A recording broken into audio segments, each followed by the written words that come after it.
Hey folks, Brian Anderson here with the Word Above All YouTube station. And as we've been working our way through the book of Ephesians, we're in chapter 1, something occurred to me in verse 5 that I thought might be of interest to you. It says that in verse 4, He chose us in Christ before the foundation of the world, that we should be holy and blameless before Him. He goes on to explain that. In love, He predestined us to adoption as sons through Jesus Christ. And then it says, according to the kind intention of His will. And here's the question. Why did God choose whom He has chosen? Well, what did He choose us to?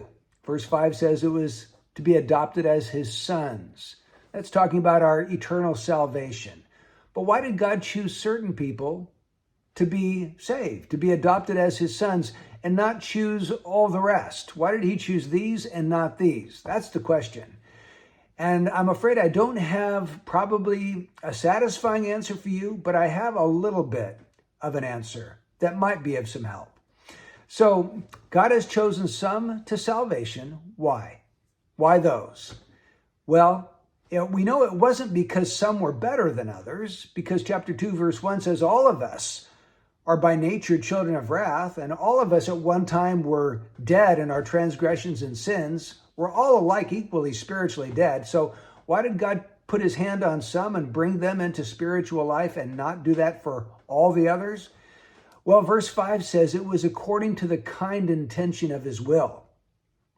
Now that word kind intention, the Greek word eudageo, is talking about the good pleasure of something, a good desire of someone.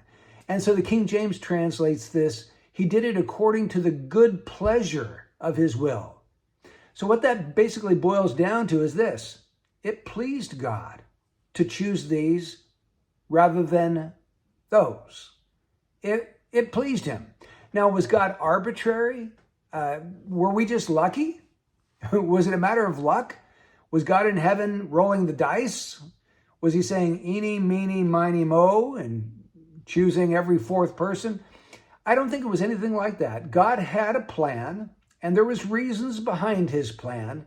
The thing is, He hasn't decided to disclose to us all the details about the reasoning behind that plan. We just don't know. All we can know with certainty is that it was according to God's good pleasure to do it this way. And in fact, that very same truth comes out for us in another place. It's Luke chapter 10. Listen to these words from verse 21 and 22. Jesus is praying, and He said, I praise You, O Father, Lord of heaven and earth, that You have hidden these things from the wise and intelligent and have revealed them to infants. Yes, Father, for this was well-pleasing. There's our word again. Well-pleasing in Your sight.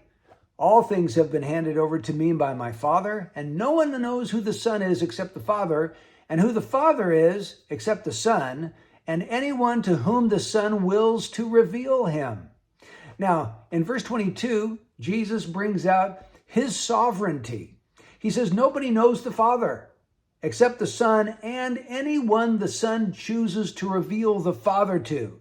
So if you have come to know the Father, it's because Jesus Christ has chosen to reveal the Father to you.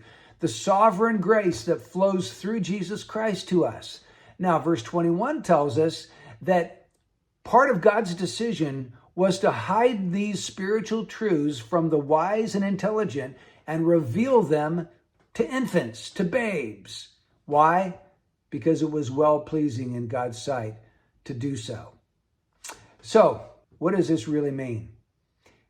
It means that we don't know for sure all of the details of why God made this decision of who to choose and who to leave.